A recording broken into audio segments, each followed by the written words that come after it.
Supreme court की जानिब से साइफर केस में जमानत पर रिहाई की दरख्वास्त मंजूर करने के बावजूद बानी पाकिस्तान तहरीक इंसाफ इमरान खान की रिहाई मुमकिन नहीं।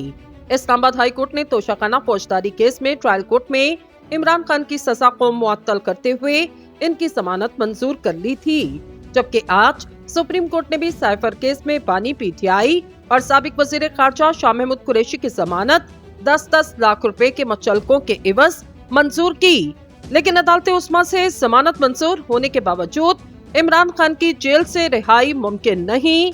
नैब ने मजीद 2 रेफरेंसेस में इमरान खान को गिरफ्तार कर रखा, जिसमें एक तोशाखाना का केस जो इमरान खान के खिलाफ एहतसाब अदालत में दायर किया गया, जबकि दूसरा केस 190 मिलियन पाउंड का।